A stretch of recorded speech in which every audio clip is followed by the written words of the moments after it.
वाला भी कोई नहीं है। अब सबने हाथ ऊपर कर दिया, बस अभी भी आश्वासन झूठा। और आज तो अभी तो हमारा पेपर आगे क्यों नहीं डाला और हमको धोखे में क्यों रखा। आज 17 बिल्डिंग गई, फिर हमारी भी जाएगी। सभी बोले हमारे माई बाप है, हमारे लिए करेंगे, हमारे लिए करके देंगे, बट कुछ निष्कर्ष नहीं निकला। और लास्ट में सभी ने हाथ ऊपर कर दिया। अंदर की चीज़ नहीं बताया कि उन्होंने क्या बात किया है, क्या नहीं किया। बस ये हुआ कि सब पेपर जमा करो फटाफट फटाफट, आप लोग के स्टे के लिए हो रहा है। अब वो पेपर कहाँ गया कहाँ नहीं, मुझे बोला गया कि तुम ज़्यादा बोलती हो, काका पाटिल हुए, बीजेपी हुए, सब किस में बोलती हो तुम ना ज़्यादा, इसके लिए फिर तुमको पुलिस ढूंढ रही है। नमस्कार। 41 इमारतींचा मुद्दा इतका जास्त तापलेला आहे की त्यावर आता सततची चर्चा जी आहे ती वाढू लागली आहे। सुरुवातीला या इमारतींबद्दल असं म्हटलं जात होतं की तुटणार नाही तुटणार, नागरिकांचं पुनर्वसन होणार नाही होणार, परंतु आत्ताच्या ज्या चर्चा आहेत त्या आता पूर्णतः राजकीय चर्चा झालेल्या आहेत। कारण राजनीती खेळली जात आहे या मुद्द्यामध्ये आणि कुठेतरी नागरिकांना काही अशा संघटना आपण म्हणू शकतो यांच्याकडून फसवलं जाते आणि याच्यामध्ये सततचं भाजपचं नाव येत आहे। भाजपचं ह्यामध्ये एकच आधी काम होतं की कुठेतरी त्यांच्याकडून जे आहे ते सहकार्य केलं जात होतं, परंतु नंतर अशा काही संघटना भाजपसोबत जोडत गेल्या आणि त्यामध्ये भाजपवर देखील पूर्ण खापर जे आहे ते फुटत गेलं। या संपूर्ण प्रकरणामध्ये आपल्याला असं काही लोकांकडून कळलेलं आहे की लोकांना या ठिकाणी धमकवलं जाते। इथे ते नेत्यांबद्दल काही सत्य परिस्थिती सांगू शकत नाहीत आणि काहीच बोलू शकत नाहीत आणि म्हणून जे आहे ती लोक गप्प आहेत। परंतु आपल्यासोबत एक महिला आहे जिने हिम्मत केलेली आहे, कारण तिचे जे सासरे आहेत त्या महिलेच्या सासऱ्यांना अचानक त्रास वाढू लागला जेव्हा कारवाईचा विषय निघाला आणि आता ते गंभीररित्या आजारी आहेत आणि त्यांना आता ॲडमिट करण्यात आले आहेत। परिस्थिती इतकी गंभीर झालेली आहे। या महिलेचे 2 घरं आहेत त्या ठिकाणी जी अजून तुटलेली नाही आहेत, पण त्यांच्यावर कारवाई होणार आहे, त्यांनाही नोटीस आलेली आहे आणि प्रक्रिया जी आहे ती सुरू झालेली आहे। आज कारवाईचा शेवटचा दिवस आहे। उद्या जे आहे ते महानगरपालिकेला कोर्टामध्ये आपला जबाब सादर करायचा आहे की नेमकी कारवाई किती झालेली आहे आणि कशाच प्रकारे झालेली आहे। आपण जाणून घेऊया महिलेकडून नेमकी परिस्थिती आज काय चाललेली आहे आणि ज्या राजकारणाबद्दल आपण बाहेरून फक्त अनुमान लावत होतो, नेमका आतमध्ये राजकारण काय सुरू आहे।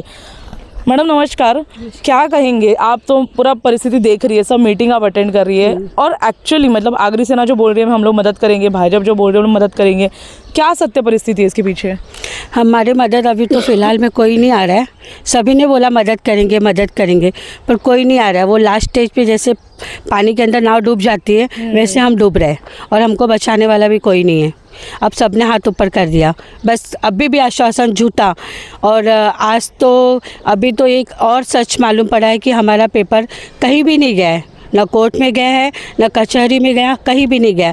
हम आज भी रोड पे हैं, कल भी रोड पे आएंगे। ह्याबद्दल आम्ही तुम्हाला थोडंसं सांगतो की मॅडम आपके तरफ से पेपर लिया गया था। यांच्या घराच्या पेपरांचे झेरॉक्स जे आहेत ते घेतले गेले होते आगरी सेनेच्या काही लोकांकडून, भाजपच्या काही लोकांकडून, आणि हे पेपर यासाठी घेतले होते की आपण स्टे आणू आणि स्टे आणण्याचा देखील जो आहे तो प्रयत्न आम्ही करू असं म्हटलं गेलं होतं लोकांना। परंतु हे पेपर जे आहेत घेतल्यानंतर कोणताही वकालतनामा आलेला नाही आहे। या ठिकाणी कोणतेही वकील आले नाही, कोणत्याही वकिलांनी या ठिकाणी आपलं तोंड दाखवलं नाही आणि जेव्हा लोकांना कळत नव्हतं की नेमकं काय चाललंय, वकील येत का नाही आहे, स्टे येत का नाही आहे, त्यावर लोकांनी विचारलं तर लोकांना आता हे कळलेलं आहे की त्यांचे पेपर कुठे गेलेलेच नाही आहेत, कोणताही वकील अपॉइंट करण्यात आलेला नाही आणि कालच हे सगळं कळलं आहे। आपको ये सब कैसे पता चला की पेपर आगे गया ही नहीं है? उसने खुद अपने मुँह से कबूला कि हाँ पेपर नहीं करा, आगे हमने नहीं डाला है। पर हमारा बोलना यही है कि अगर तुमने पेपर जमा किया और स्टे के लिए बोला तो हमारा पेपर आगे क्यों नहीं डाला और हमको धोखे में क्यों रखा। आज 17 बिल्डिंग गई, फिर हमारी भी जाएगी, धीरे धीरे 7 गई, फिर 4 गई, फिर आगे गई।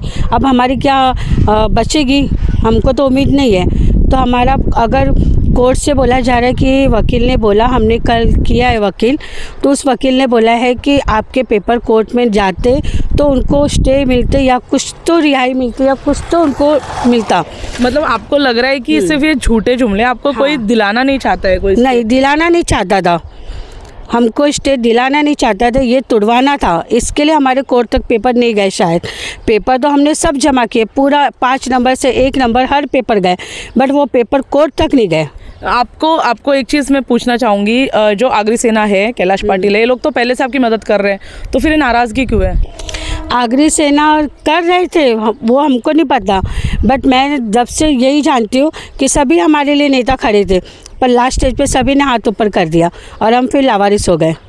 सभी बोले हमारे माई बाप है, हमारे लिए करेंगे, हमारे लिए करके देंगे, बट कुछ निष्कर्ष नहीं निकला और लास्ट में सभी ने हाथ ऊपर कर दिया।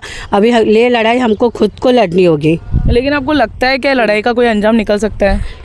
लास्ट तक बोलते ना, जब तक जान रहती तब तक इंसान लड़ता है, ये जान निकल गई खेल खत्म। लेकिन अभी सामने आके बोलने का क्या रीज़न है? क्या आपको, मतलब मैंने ऐसा सुना है कि धमकियाँ दी जा रही है?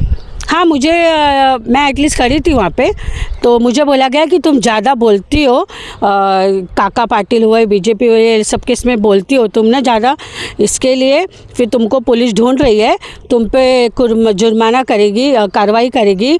तो उस लेडीज़ ने बोला हम लोग तो तैयार रहते हैं कार्रवाई के लिए और हमारे पास पैसे रहते हैं, हम लोग ज़मानत भी ले लेंगे, आप जब इतना बोलते हैं ना तो फिर आप भी पैसे रख के बात किया करो। कौन सी लेडीज़ थी? लेडीज़ का नाम कुछ पता है आपको? नो, लेडीज़ का नाम नहीं पता है, एटलीस्ट है वो उसी एक नंबर में उसका आना जाना रहता है, कृष्णागिरी के ऑफिस में बैठना उठना रहता है। अच्छा, आम्ही तुम्हाला सांगू इच्छितो की ज्या कृष्णागिरींचं यांनी नाव घेतलेलं आहे ते कृष्णागिरी आगरी सेनेमध्ये कार्यरत आहेत, कृष्णागिरी आगरी सेनेमध्ये कार्यरत आहे आणि ते नेहमी सततचं त्यांचं उठणं बसणं जे आहे ते नेत्यांमध्ये असतं आणि त्यांच्याकडून जे आहे ते पेपर घेण्यात आले होते। यानंतर काही सामाजिक कार्यकर्ते होते ज्यांनी पुढाकार घेऊन या लोकांना, वकिलांना विचारलं की कारवाईचं पुढे काय झालं, तर वकिलांकडून थेट जे आहे ते उद्धट उत्तरं दिली जातात। आता लोकांचं असं म्हणणं आहे की आम्ही आता रस्त्यावर आहोत आणि आता कोणताही पर्याय नहीं है, कारण जे होणार आहे ते होणारच आहे। मैम, एक आपसे सवाल पूछना चाहूँगी कि अभी हालत क्या है, क्या अपडेट है? अभी रितु पैलेस टूटी कली, बहुत हेल्प मदद मांगा, पानी नहीं है, ये नहीं है, वो नहीं, हमको मदद करो, कुछ मदद नहीं मिली और लास्ट में शाम तक वो बिल्डिंग टूट गई और फिर वो रास्ते पे आ गए। हम उनका देखकर हम उनको मदद नहीं करने गए तो वो हमको मदद करने आएंगे नहीं, तो कैसे हम सब एक है, लोग नारा लगाते एक है एक है, जब हम एक ही नहीं है, एक दूसरे के काम ही नहीं आ रहे तो वो हमारे काम कैसे आएंगे, हम उनके काम कैसे जाएंगे, तो एक कैसे हुए हम, एक तो नहीं है। पास भी तो जाके आए सब। हाँ, देवेंद्र फडणवीस के पास में जाकर आए, पर हमको अंदर की चीज़ नहीं बताया कि उन्होंने क्या बात किया है क्या नहीं किया, बस ये हुआ कि सब पेपर जमा करो फटाफट फटाफट, आप लोग के स्टे के लिए हो रहा है। और वो पेपर कहाँ गया कहाँ नहीं गया कुछ आइडिया नहीं, कुछ भी नहीं, बस पेपर लिया गया फटाफट फटाफट, पर वो पेपर कहाँ जमा है अभी वो किसी को भी आइडिया नहीं है। अभी आगे, मतलब अभी देखिए सब तो न्याय ही मांग रहे हैं कि न्याय मिले करके, और कहीं ना कहीं जिनकी ये जगह है उनको ये जगह चाहिए भी है और महानगर पालिका भी इसको आरक्षित जगह कह रही है। तो क्या कहेंगे अभी, किस तरह से आपका जो है कोशिश चलेगा, आप कहाँ रह रही है, क्या कर रही है फिलहाल? अभी तो मैं फ़िलहाल मैं वेस्ट में रह रही हूँ क्योंकि वहाँ पे हमारी फैमिली बड़ी है तो उसके हिसाब से वहाँ पे रहने जैसा नहीं था, इसके लिए मैं यहाँ रह रही थी। बट हमने वो 8-8 लाख में फ्लैट ख़रीदा हुआ है, जब ख़रीदा तब माल की जगह थी वो। जब हम सेंटा क्रूज से यहाँ पे आए हमको बोला गया कि ये माल की जगह है और अच्छी जगह है, अभी यहाँ पे घर पट्टी ले रहे हैं, लाइट का बिल भर रहे हैं, उसके बाद में हर चीज़ हो रही है, पानी की भी सुविधा आने वाली थी हमारे यहाँ पे, पर उसके पहले ये नोटिस आ गई। अच्छा, तो अभी आखिरी सवाल पूछूंगी आपसे कि ये जो नेता है जो झूठे मूठे वादे करे, क्योंकि काफ़ी लोग हैं जो वहाँ पे फंसे हुए हैं और अभी भी उनको लग रहा है कि उनको नेता मदद करेंगे, तो ऐसे लोगों के लिए आप क्या कहना चाहेंगे कि लोगों को अभी फंसाया जा रहा है कहीं ना कहीं? ऐसे लोगों के लिए अपन यही बोल सकते हैं कि जागो ग्राहक जागो, वैसी हालत हो गई कि अभी अब तो आँख खोलो, अब हो चुका जो हो गया, अब तो आँख खोल के हमको अपनी लड़ाई खुद से लड़नी है, अब किसी के भरोसे चलना नहीं है, जो लड़ाई है खुद से लड़के हमको लास्ट तक देखना है क्या निष्कर्ष मिलता है, क्योंकि ये सब फंसा रहे हैं कहीं ना कहीं। हाँ, ये हमारा उपयोग किया गया, मतलब यूज़ एंड थ्रू ऐसा हुआ है, यूज़ किया और फेंक दिया वैसे। वोट दिया था? हाँ, वोटिंग दिया हमने, किसको? बीजेपी को ही। और अभी कहीं ना कहीं पछतावा हो रहा है इस चीज़? हाँ, अभी इस बात का दुख हो रहा है कि मतलब क्या कर दिया हमने, एक बार चौथा ऑप्शन दबा दिए रहते कुछ नहीं करके ना, नोटा, तो भी कुछ निष्कर्ष अच्छा ही निकलता कि हमको प्राउड होता कि हमने किसी को नहीं दिया, बट अब फीलिंग हो रहा है कि हमने दिया क्यों, वैसी हालत हो गई है। पहिलं तुम्ही, हे सत्य परिस्थिती आहे आजच्या काळामध्ये। आता जे आपण म्हणतोय की 41 इमारतींसाठी जे नेते एकत्र आले होते, यामध्ये आम्ही असं म्हणणार नाही की फक्त भाजपच आहे, फक्त आगरी सेनाच आहे, यामध्ये बहुजनचाही एक मोठा हात आहे। त्यांचे नेते आले, त्यांनी देखील आश्वासनं दिली, परंतु ज्या प्रकारे मतदानांसाठी या नागरिकांचा उपयोग करण्यात आला आहे ते फार चुकीचं आहे। एक विशिष्ट काळापर्यंत या नागरिकांना टंगवून ठेवण्यात आलं की कारवाई होणार नाही, आम्ही सगळं थांबवू, सगळं शांत करू, परंतु एका काळानंतर जेव्हा मतदान झालं, जेव्हा जेव्हा भाजप जिंकली त्याच्या दुसऱ्याच आठवड्यात ही कारवाई सुरू झाली. आगरी सेनेचे कैलाश पाटील यांनी या संपूर्ण लोकांना जमा केलं होतं आणि त्यानंतर ते स्वतःच BJPत गेले आणि BJP जी आहे ती एक मोठ्या संख्येने जिंकली आणि त्यांचं हे यश चांगलंच त्यांना विकासाकडे आपल्या वसईला घेऊन जाईल असं आपण म्हणू शकतो.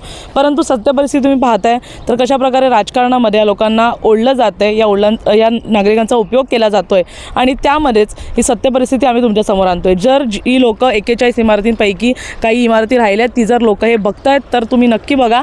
तुम्हाला फक्त फसवलं जातं नेत्यांकडून आणि तुमचा उपयोग करून घेतला जातो आहे. धन्यवाद.